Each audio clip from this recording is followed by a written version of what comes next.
जय हिंद। आज हमारा भारत में राष्ट्रवाद का उदय की दूसरी क्लास है, जिसमें आज हम लोग अध्ययन करने वाले हैं भारतीय इतिहास के 4 महत्वपूर्ण सत्याग्रह आंदोलनों की, जिसमें हम लोग बात करेंगे पहला चंपारण आंदोलन, दूसरा अहमदाबाद मिल हड़ताल, तीसरा खेड़ा सत्याग्रह और चौथा रौलट एक्ट 1919, जिसके विरोध में महात्मा गांधी जी ने आंदोलन चलाया था। तो ये चार के चारों आपके महात्मा गांधी जी के द्वारा चलाए गए आंदोलन थे। इन आंदोलनों को महात्मा गांधी जी ने नेतृत्व प्रदान किया था और अहिंसा के रास्ते पर चलकर इनमें सफलता प्राप्त करी थी।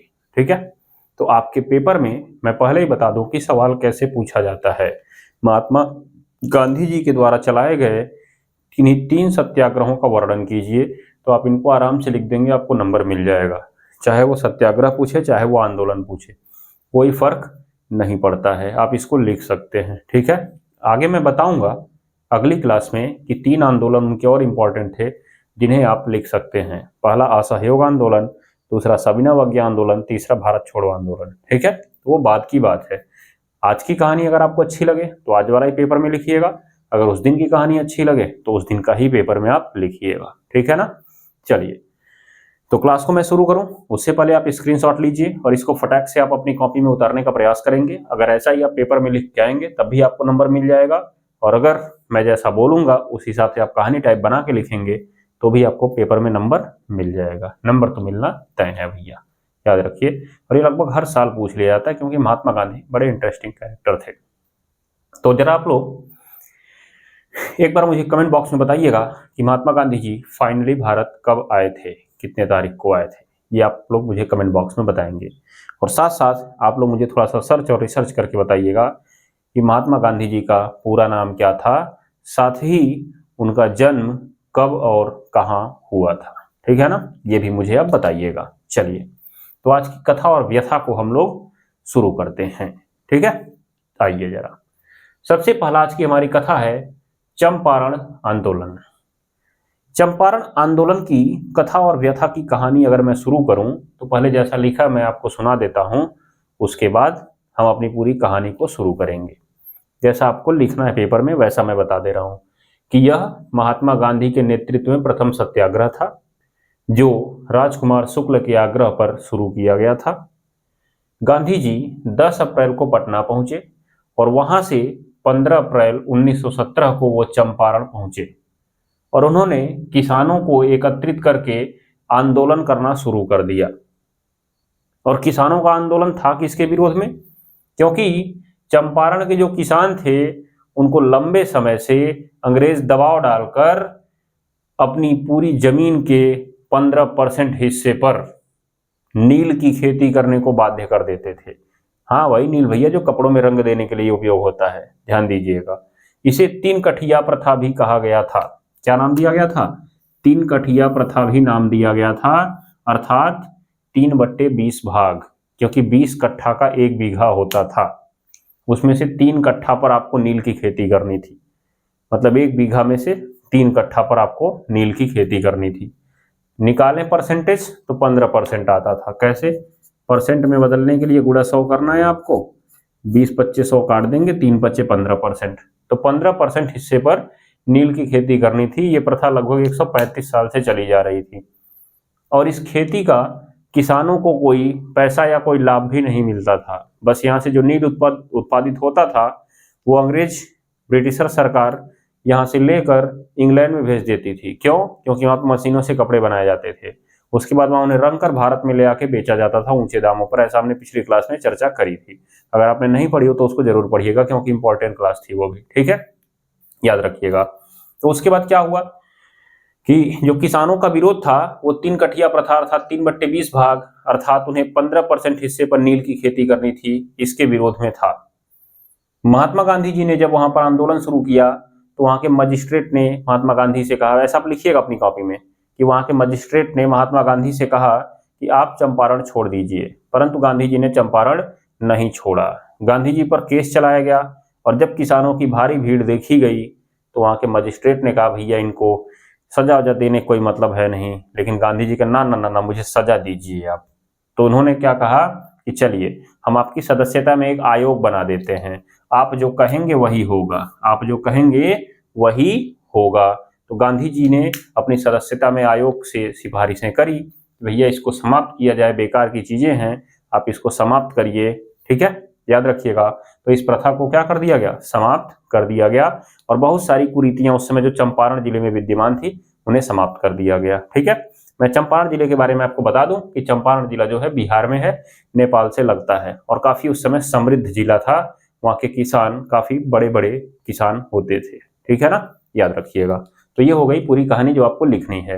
अब हम इसकी कथा और व्यथा शुरू करते हैं। जब फाइनली गांधी जी भारत आ चुके थे, तो गांधी जी के भारत आने के बाद, याद रखिएगा मेरी बात को, गांधी जी के भारत आने के बाद उनके राजनीतिक गुरु, जिनका नाम था Gopal Krishna Gokhale, noted point important, बहुविकल्पी में आ सकता है आपसे कि गांधी जी के राजनीतिक गुरु का नाम क्या था, गोपाल कृष्ण गोखले। ठीक है ना। तो गोपाल कृष्ण गोखले ने उन्हें कहा कि भैया थोड़ा आप भारत घूमिए, मैं आप में एक बड़ा नेता देख रहा हूं, आप भारत घूमिए और भारत की समस्याओं को जानिए। तो गांधी जी उसी क्रम में दिसंबर 1916 में, मतलब 1916 का लास्ट समय चल रहा था, दिसंबर 1916 में कांग्रेस के लखनऊ अधिवेशन में भाग लेते हैं। कहानी सुनिएगा मेरे ध्यान से, एकदम देखिए कितना इंटरेस्टिंग कहानी लगेगी। दिसंबर 1916 में कांग्रेस के लखनऊ अधिवेशन में भाग लेते हैं, और वहीं पर ये आदमी पहुंचते हैं राजकुमार शुक्ल जी, जो कि चंपारण के एक समृद्ध किसान रहते हैं, और वहां पे चंपारण में ये कई बार विरोध कर चुके थे, परंतु इन्हें सहायता नहीं मिल पाई थी।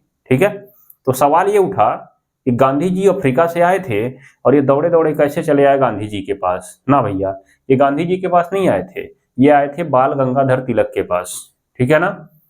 तो तिलक ने इन्हें कहा आप गांधी जी से मिलिए, वो अफ्रीका में सत्याग्रह करके आए हैं, यहां भी करेंगे कुछ ना कुछ। तो ये आदमी गए गांधी जी के पास, और गांधी से इन्होंने कहा कि गांधी जी एक बार चलिए जरा हमारे चंपारण में और किसानों की गति दुर्दशा को देख लीजिए। तो गांधी जी के अंदर एक थोड़ा डर जैसा था कि मैं जाऊंगा तो पता नहीं क्या होगा, ये होगा वो होगा। जैसे मैं एक उदाहरण दूं आपको कि आप कि गांव की एक टीम है जो हर जगह क्रिकेट खेलने जाती है, ठीक है, और आप भी उनके साथ साथ हमेशा जाते हैं। तो एक दिन उनका खिलाड़ी एक कम पड़ गया, तो आपसे उन्होंने कहा भैया तुम भी खेल लो। तो तुम्हारे अंदर एक धुंधुभी बजी हुई थी, नहीं के खेलूं मैं ही खेलूं, पता नहीं मैं बढ़िया खेल पाऊंगा कि नहीं खेल पाऊंगा, मुझे हटा ना दिया जाए। ध्यान दीजिएगा आप लोग। तो आप ना चाहते हुए भी उस खेल में शामिल हो गए, काफी प्रेशराइज करने के बाद। और जब प्रेशराइज करने के बाद आप शामिल हो गए और आप पहुंचे, तो आपने पहले ही ओवर में 4 छक्के जड़ दिए, और जब बॉलिंग करने आए तो हैट्रिक विकेट ले लिया। उसके बाद तो आपका जोश हाई हो गया, आप अपने आप को सचिन तेंदुलकर समझने लगे। अगली बार जब टीम कहीं जाएगी भैया हम भी खेलेंगे जी, हम ओपनिंग करेंगे, हम ओपनिंग बॉलिंग करेंगे, एकदम जोश में कूद के आगे भागने लगेंगे आप। वही महात्मा गांधी जी के साथ हुआ था कि जब ये इंडिया में आए थे ना, तो भारतीय राजनीति में भाग लेने से डर रहे थे, याद रखिएगा। इसीलिए राजकुमार शुक्ला को इन्होंने साफ साफ मना कर दिया, ना ना भैया मेरे बस की नहीं, मैं नहीं आऊंगा।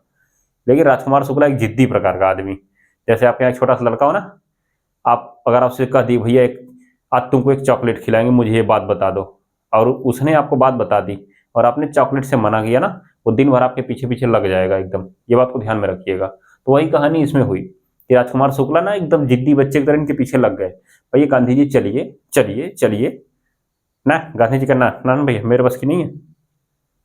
तो गांधी जी वहां से गए कानपुर, ये कानपुर उनके पीछे पीछे पहुंच गए। उसके बाद क्या कहे, भैया गांधी जी कानपुर बगलिया में चंपारण है, चले चलो, ज्यादा दूर तो है नहीं। गांधी जी का कहे देखो भैया तुम हमारा पीछा मत करो, हम नहीं जाएंगे, हमारे बस की नहीं है जाना, ये ध्यान दीजिएगा। ठीक है। अब गांधी जी वहां से टाल दिए, लेकिन वो मानने वाले थे नहीं, मानने वाले थे नहीं। लेकिन गांधी जी ने कहा अच्छा ठीक है, मैं तुम्हारे कहने पर इसके बारे में एक बार विचार करूंगा। अब इतना कहते ही तो बेचारे राजकुमार शुक्ला जी खुश कि वाह वाह वाह वाह गांधी जी आएंगे, लेकिन वो तो उसको टालने के लिए बोले थे, लेकिन क्या पता था इनको कि वही मामला गड़बड़ा गया। अब वहां से ये कह के तो निकल लिए। वहां के बाद पता चला कि भैया गांधी जी कोलकाता जाने वाले हैं। अभी राजकुमार शुक्ला जी जो थे, गांधी जी कोलकाता पहुंचने से पहले कोलकाता पहुंच गए, और जब गांधी जी अप्रैल में कोलकाता पहुंचे, ध्यान दीजिएगा, तो ये वहां पहले से अपना डेरा जमा बैठे थे, भैया गांधी जी आप कहे थे हम चलेंगे, चलिए। अब गांधी जी कही तो एकदम पीछे पड़ गया है। मामला गड़बड़ लग रहा है। अच्छा चलो चले चलते हैं, देखते हैं क्या होता है। तब ये वहां से 10 अप्रैल को चले चंपारण के लिए। तो 10 अप्रैल को ये पहुंचे पटना में। कहाँ पहुंचे भैया? 10 अप्रैल को गांधी जी पटना पहुंचे और इनके साथ बहुत सारे लोग भी थे, जैसे ये राजकुमार शुक्ला ही थे और बहुत सारे लोग भी थे जिनके नाम आपको जानना जरूरी नहीं है, इसलिए मैं लिख के नहीं लाया हूं उनको। ठीक है, याद रखिएगा, पोथी पत्रा कोई मतलब नहीं है। तो ये पटना पहुंचे, फिर वहां से 15 अप्रैल 1917 को ये पहुंचे चंपारण में। कहाँ पहुंचे भैया? चंपारण में। और वहां पहुंचे तब इन्होंने किसानों की दुर्दशा क्या बोलते हैं, दुर्दशा देखी। तब इनको लगा कि मैं बहुत गलत कर रहा था यहाँ पर नहीं आकर, यहाँ पर तो वास्तव में काफी ज्यादा दिक्कत है। तब इन्होंने किसानों को एकत्रित किया और अपना आंदोलन शुरू किया, जिसे चंपारण आंदोलन नाम दिया गया था। ठीक है ना? और काफी भीड़ एकत्रित कर ली इन्होंने और उसको संबोधित करने लगे। तो वहां का जो मजिस्ट्रेट था उसने कहा, भैया गांधी जी तुम इस मामले में मत पड़ो, निकल लो यहाँ से। गांधी जी क्या तो देख लेंगे तुमको, तुम्हारी ऐसी तैसी, हम यहीं रहेंगे, नहीं जाएंगे अब। तो गांधी जी के ऊपर मुकदमा दायर कर दिया गया और गांधी जी को बुलाया गया कोर्ट में, भैया तुमको सजा होगी। पहुंचे गांधी जी कोर्ट में, पीछे पीछे पूरा लाव लश्कर लेके पहुंच गए। पूरे कोर्ट के बाहर भीड़े भीड़ खड़ी हो गई। याद रखिएगा मेरी बात को। अब वहां का मजिस्ट्रेट बेचारा हिलने लगा, तो उसने कहा, देखो भैया गांधी जी, कोनो दिक्कत नहीं है, जाओ जाओ हम तुमको माफ कर दिए, जाओ जमानत दे दी तुमको। गांधी जी क्या कहे, भैया माफी नहीं चाहिए मुझे, सजा दो, सजा, मुकदमा किया ना मेरे ऊपर, मुझे सजा दो। अब बेचारा मजिस्ट्रेट सजा कैसे देता? पता चलता उसका कोर्ट में और जला दिया जाता। जी वहां पे इतनी भीड़ थी किसानों की। तो मजिस्ट्रेट का, अच्छा बताइए आपको चाहिए क्या, मामला देखिए फंस रहा कैसे। तो गांधी ने कहा, देखिए हमारी मांग वही है जो एक किसान बेचारों को 3 कट्ठिया प्रथा के घेरे में बांध दिया गया है। आप उसे जबरदस्ती 3 कट्ठे पे नील की खेती करवा रहे हैं और उनको आप दे भी नहीं रहे हैं। आप इसको खत्म करिए। जो किसान चाहेगा वो खेती करेगा, आप उसको पैसा देंगे। जो किसान नहीं चाहेगा वो खेती नहीं करेगा। तब मजिस्ट्रेट ने कहा, अच्छा भैया ठीक है, मैं आपके सदस्यता में एक आयोग का गठन कर देता हूं, आयोग जैसा कहेगा वैसा होगा। गांधी जी का ठीक। तो आयोग में गांधी जी शामिल हो गए और आयोग की संस्तुतियां आई और उसमें पाया गया कि भैया इस प्रथा को समाप्त होना चाहिए। तो इस प्रथा जो लगभग 135 साल से चली आ रही थी, 15% हिस्से पर नील की खेती करने की प्रथा, इसको समाप्त कर दिया गया। इस प्रकार ये गांधी जी का भारत में पहला सफल सत्याग्रह था। याद रखिएगा, जो एक अहिंसात्मक रूप से पूर्ण हुआ था और इसमें गांधी जी ने कांग्रेस की सीधी मदद नहीं ली थी। ये भी बात को पॉइंट कर लीजिएगा। ठीक है, पेपर में तो नहीं आएगा, बस आपकी जानकारी के लिए मैं बता रहा हूँ। गांधी जी अपने इंडिविजुअल तौर पे गए थे, व्यक्तिगत तौर पर गए थे, कांग्रेस के प्रतिनिधि के रूप में नहीं गए थे गांधी जी। ये बात को अपने दिमाग में जरूर बैठाइएगा आप। ठीक है ना? तो ये बात हो गई आपकी चंपारण आंदोलन की। मैंने पूरी कहानी आपको बता दी। अब जैसे कहानी आपको याद आए वैसे आप लिख दीजिएगा, नहीं तो आप इतना भी लिख सकते हैं कि यह महात्मा गांधी के नेतृत्व में प्रथम सत्याग्रह था, प्रथम सफल सत्याग्रह था। गांधी जी राजकुमार शुक्ल के आग्रह पर चंपारण पहुंचे थे, जहां उन्होंने किसानों के द्वारा 3 कट्ठिया प्रथा अर्थात 3/20 भाग पर नील की खेती या 15% भाग पर नील की खेती के विरोध में हो रहे आंदोलन को नेतृत्व प्रदान किया। विरोध में हो रहे आंदोलन को क्या प्रदान किया? नेतृत्व प्रदान किया।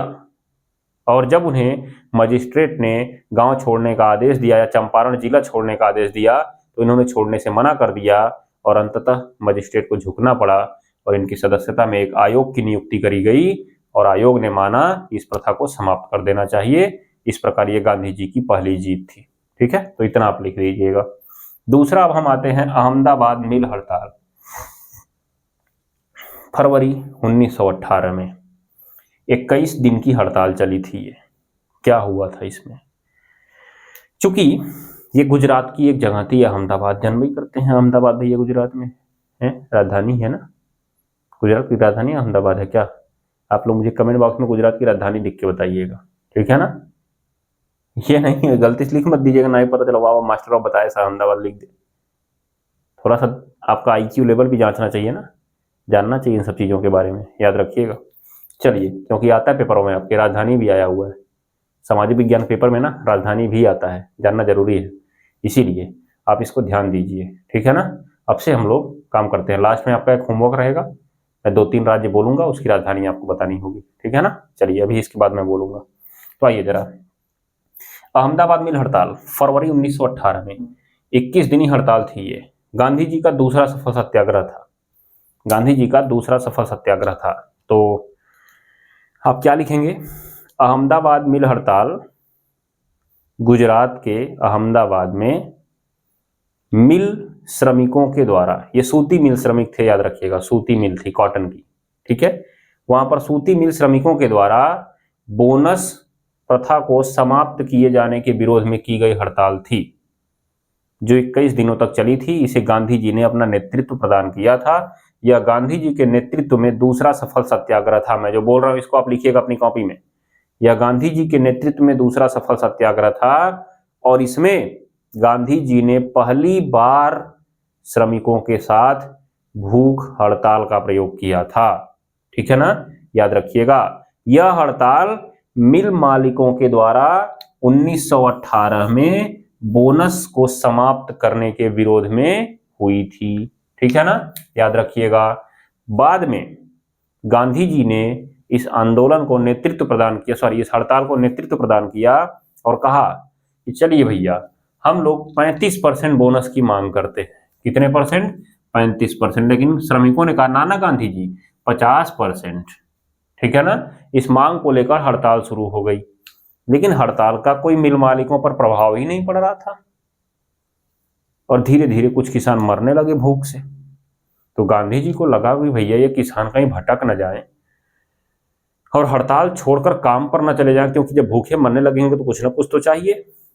तो गांधी जी ने कहा है भैया सुनो, अगर आज से कोई भी श्रमिक हड़ताल छोड़कर गया या हड़ताल को तोड़ने की कोशिश की तो मैं अन्न जल ग्रहण नहीं करूंगा।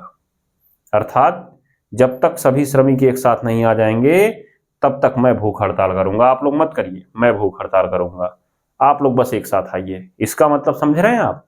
गांधी जी का जो भूख हड़ताल था वो इन मिल मालिकों के विरोध में नहीं था। गांधी जी की जो भूख हड़ताल थी वो श्रमिकों को एक साथ लाने पर थी। किस पर थी भैया? श्रमिकों को एक साथ लाने पर थी। गांधी जी यही चाहते थे कि सारे श्रमिक एक साथ आ जाएं, ठीक है ना, याद रखिएगा। तो क्या हुआ? मिल श्रमिकों ने गांधी जी के साथ मिलकर हड़ताल शुरू कर दी 35% बोनस को मांग को लेकर, परंतु श्रमिकों ने 50% बोनस की मांग करी। इस हड़ताल को देखते हुए मिल मालिकों ने कहा भैया हम 20% बोनस देने को तैयार हो गए। ये किस चीज का बोनस था, जरा इस बात को मैं आपको बता दूं। ये किस चीज का बोनस था? वहां पे फैलती थी प्लेग महामारी। क्या फैलती थी भैया? प्लेग महामारी। तो प्लेग महामारी से सब कुछ बंद हो जाता था और कई लोग मर जाते थे। तो जब सब कुछ बंद हो जाता था, किसानों को ज्यादा खर्चा वर्चा लग जाता था, तो जो मिल मालिक थे वो उन्हें बोनस देते थे, अर्थात अतिरिक्त पैसा, तनख्वाह के अतिरिक्त पैसा देते थे उनको। इसी को बोनस कहा जाता था। तो प्लेग बोनस था ये, प्लेग बोनस, ठीक है। उसी को मिल मालिकों ने समाप्त कर दिया था। परंतु हड़ताल को देखते हुए मिल मालिकों ने 20% बोनस देने का निर्णय लिया, लेकिन गांधी जी नहीं माने। गांधी जी ने कहा भैया 35% हमको कम से कम चाहिए, ठीक है ना। तो बाद में जब उन्होंने देखा कि गांधी जी तो मानने वाले हैं नहीं, और एक बार पीछे उन्होंने डेमो देख लिया था, इसीलिए मिल मालिक झुकने को तैयार हो गए और उन्होंने श्रमिकों के साथ समझौता करने का निर्णय लिया। और अंत में यह मामला एक ट्रिब्यूनल को सौंपा गया और ट्रिब्यूनल ने 35% बोनस का आदेश पारित किया। इस प्रकार यह गांधी जी का दूसरा सफल सत्याग्रह था, जिसमें गांधी जी की जीत हुई और मिल श्रमिकों को 35% प्लेग बोनस देने का निर्णय लिया गया और मिल श्रमिक खुश हो गए। ये हो गया इनका अहमदाबाद मिल हड़ताल, ठीक है ना, याद रखिएगा। तो इसमें गांधी जी ने पहली बार भूख हड़ताल का प्रयोग करा था, ये बात को याद रखिएगा आप लोग। और ये कब हुई थी? फरवरी 1918 में। ये बेचारी अभी समाप्त भी ढंग से नहीं हुई थी कि उधर खेड़ा में इनको दिक्कत दिख गई। अब समझ रहे हैं ना आप लोग गांधी जी कैसे बैटिंग कर रहे हैं? पहली बार जाने डर रहे थे बेचारे, कितना पापड़ बेलना पड़ा ले जाने के लिए। दूसरी बार कूद कूद के जा रहे हैं, अर्थात यहाँ पर हड़ताल किए, यहाँ हड़ताल खत्म नहीं हुई, पहुंच गया खेड़ा में। भैया क्या है बताओ बताओ, हैं हम अभी हैं ना, ले आओ बैठ दो, बॉल दो, अभी देखो जिता के आते हैं। बस वही कहानी थी, ठीक है ना। यहाँ इनकी आंदोलन की प्रवृत्ति को थोड़ा सा धक्का लगा था। मतलब आप एकदम जोश में आइए और कूद के चले जाइए बैटिंग बॉलिंग करने, मार छक्का मार आपको बराबर हो गए हैं। अगे बैटिंग करने के पहले बॉल पे आउट हो गए, लेकिन आपकी टीमियां जीत गई। उसमें आप एक आधो रन आउट मार दिए थे, कैच पकड़ लिए थे। तो आपको अंदर से लगा वाह वाह वाह, नहीं नहीं अभी मैं जिंदा हूँ, ठीक है ना। तो वही गांधी जी के साथ हुआ था। तो देखिए कहानी इसकी, समझिए क्या हुआ था। खेड़ा सत्याग्रह, यह गुजरात के खेड़ा जिले में हुआ था। हुआ क्या कि खेड़ा जिले में उस साल अर्थात 1918 में, ये हुआ था आपका मार्च 1918 में, ये बात को आप गौर फरमा लीजिएगा। तो उस साल 1918 में फसल बर्बाद हो जाने के कारण किसानों के पास उपज नहीं रह गई थी, जिससे वो कर जमा करने में अक्षम हो गए थे, समर्थ नहीं थे। किसान गरीब कर चुकाने में समर्थ नहीं थे। परंतु सरकार ने कहा कि भैया तुम्हारी फसल इतनी भी खराब नहीं हुई है, तुम्हें कर चुकाना पड़ेगा, तुम्हें कर चुकाना पड़ेगा। तो किसान सब पसोपेश में थे, भैया चुकाया जाए कि ना चुकाया जाए। तो गांधी जी कूदते हुए पहुंच गया। गांधी जी ने क्या कहा, भैया सुनो, तुम लोग कर मत चुकाओ, तुम लोग कर मत चुकाओ, और हम लोग सत्याग्रह की शुरुआत करने वाले हैं। इसी को गांधी जी का प्रथम असहयोग भी कहा जाता है। असहयोग का मतलब समझ रहे हैं आप लोग, कि हम आपके काम में आपका सहयोग नहीं करेंगे। समझ रहे हैं आप? जैसे मैं कहूं आपसे पढ़ो, आप कहें नहीं हम नहीं पढ़ेंगे। समझ में आ रहा है कि नहीं आ रहा है? बस वही कहानी थी, ठीक है ना। तो गांधी जी ने क्या कहा, भैया कर ना चुकाओ, हम लोग सत्याग्रह की शुरुआत करने वाले हैं, अर्थात असहयोग करो इन लोग का। जब आए कर मांगने, ना भैया नहीं देंगे, कर हमारे पास नहीं है, ठीक है ना। तो गांधी जी ने कहा चलो कर नहीं चुकाया जाएगा। और इस आंदोलन में एक व्यक्ति थे, सरदार वल्लभ भाई पटेल, जिन्हें लौह पुरुष भी कहा जाता था। इन्हें लौह पुरुष क्यों कहा जाता था, इसकी कहानी अगर किसी को पता हो तो कमेंट बॉक्स में कमेंट करिएगा, बाद में, अभी नहीं, अभी क्लास को ध्यान से देखते जाइए, ठीक है ना। तो सरदार पटेल ने भी अपनी वकालत छोड़ के इसमें भाग लिया था सक्रिय रूप से, इस हड़ताल में, सॉरी सत्याग्रह में, क्योंकि पटेल जी भी गुजरात के ही थे। तो इन्होंने इसमें भाग लिया था और गांधी जी का सहयोग किया था। तो बाद में क्या हुआ कि जब किसानों ने कर चुकाना बंद कर दिया, तो सरकार क्या करी कि किसानों की वस्तुएं और उनके जानवरों को कुर्क करने लगी। कुर्क करने का मतलब पकड़कर जबरदस्ती उठा ले जाना, ठीक है ना।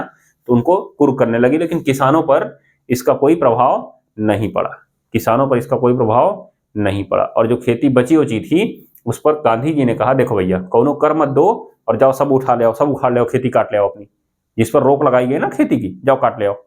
तो इसमें सबसे आगे एक व्यक्ति आए जिनका नाम था मोहनलाल पांड्या। हार्दिक पांड्या नहीं भैया, हार्दिक पांड्या जैसे ना इनके हमको लगता है बाबा बनाए होंगे, ये मोहनलाल पांड्या। हार्दिक पांड्या भी गुजरात के ही है ना। तो देखिए मोहनलाल पांड्या, हार्दिक पांड्या, ठीक है ना। पूछना पड़ेगा हार्दिक पांड्या से आपके खानदान के नहीं थे।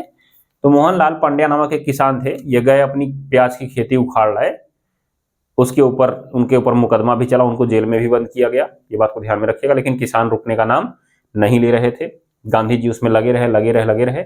अंततः सरकार जो थी उसको समझ में आ गया कि अब हमें ज्यादा दबाव डालने से कोई फायदा नहीं होने वाला है, पता चला तगड़ा विद्रोह भड़क जाएगा। तो सरकार ने बिना बताए ही किसानों से कर वसूलना बंद कर दिया। मतलब बताया नहीं कोई, जैसे इनमें समझौता हुआ, इनमें पूरी पूरी कहानी बनी थी, इसमें ऐसा कुछ नहीं हुआ।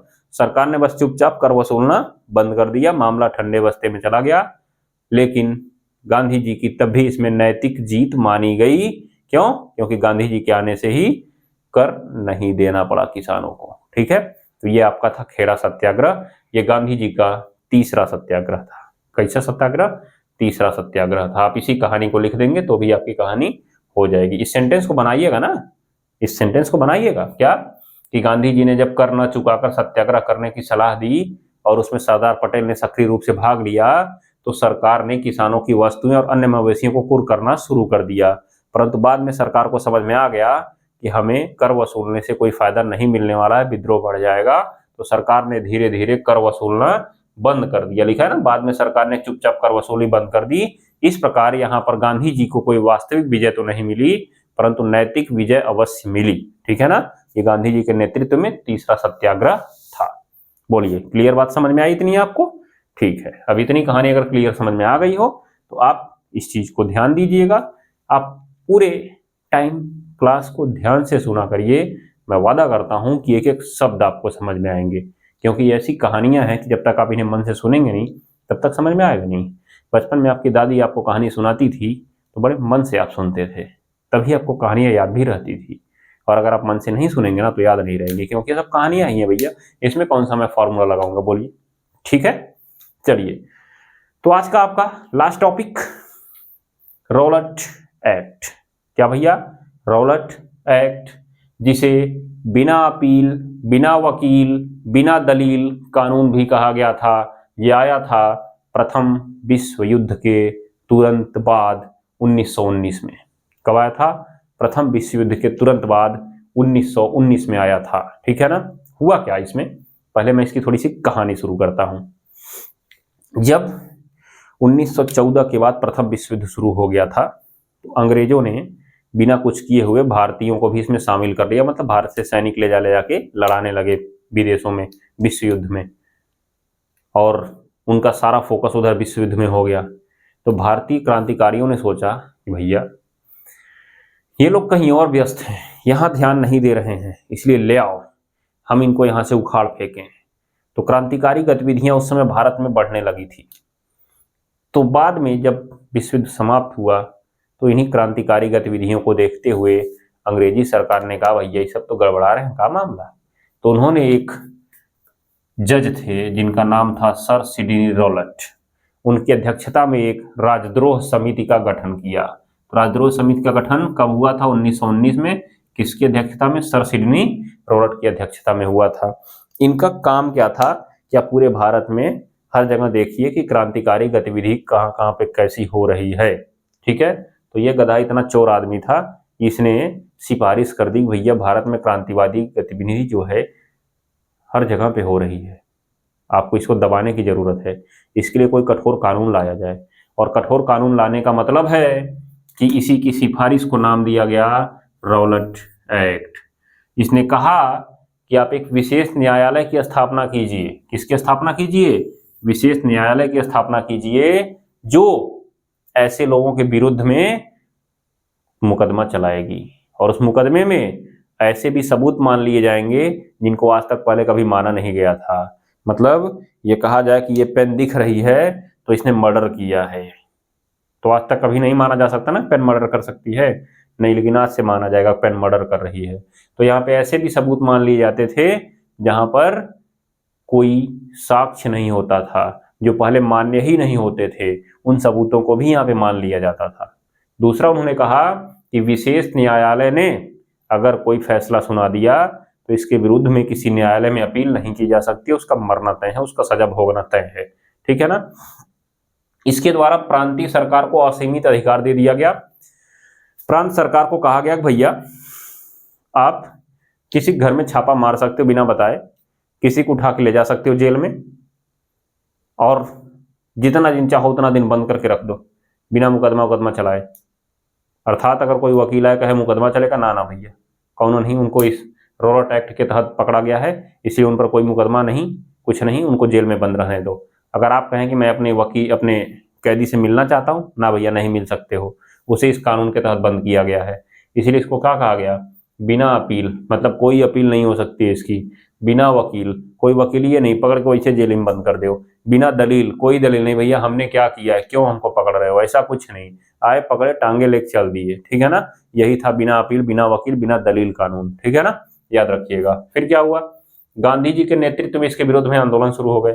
गांधी जी ने पहले उन लोगों से कहा भैया ये गलत नियम बनाए हैं आप, लेकिन जब वो नहीं माने तो गांधी जी ने एक सत्याग्रह सभा का गठन किया और पूरे देश में आंदोलन शुरू कर दिया। इसी को कहते हैं रॉलेट एक्ट के विरुद्ध में आंदोलन। और इस आंदोलन में क्या हुआ? जगह जगह पर हड़ताल हुए, आमरण अनशन हुए, और तमाम प्रकार के संगठन बनाए गए और शांतिपूर्वक विरोध करना शुरू किया गया। इसी क्रम में एक समय आता है 13 अप्रैल 1919, पंजाब का अमृतसर का जलियांवाला बाग। ठीक है ना। वहां पर जो भीड़ थी वो एकत्रित हुई थी अहिंसा पूर्वक सभा करने के लिए, विरोध करने के लिए। और साथ में वो लोग 2 व्यक्तियों की गिरफ्तारी का विरोध भी कर रहे थे, जो मैंने एक शॉर्ट्स वीडियो में आपको बताया भी था। तो आप मुझे कमेंट करके बताइएगा वो कौन कौन से 2 व्यक्ति थे जिनका विरोध जनता वहां की करने के लिए एकत्रित हुई थी। तो वहां पर क्या हुआ कि जनरल ओ डायर ने आदेश दिया और जनरल आर डायर ने गोलियां चलवा दी निहत्थी भीड़ पर, और बहुत सारे लोग मर गए थे, बहुत सारे लोग मर गए थे। तो ये कहानी हम लोग अगली क्लास में कंटिन्यू करेंगे। आज के लिए बस इतना ही कहानी होती है खल्लास। आशा करता हूं कि आज का सेशन आपको बाकी सेशन से बहुत ज़्यादा मज़ेदार लगा होगा, क्योंकि इसमें इंटरेस्टेड कहानियां थी। ठीक है ना, याद रखिएगा। तो ऐसे ही तन मन और धन लगाकर पढ़ते रहिए। मिलेंगे हम लोग नेक्स्ट क्लास में। आज के लिए बस इतना ही। जाते जाते बस इतना कहना चाहूँगा कि क्लास बढ़िया लगी हो तो एक अच्छा सा कमेंट करिएगा और अपने मित्रों के साथ इसे शेयर जरूर करिएगा। धन्यवाद। Good night. शुभ रात्रि।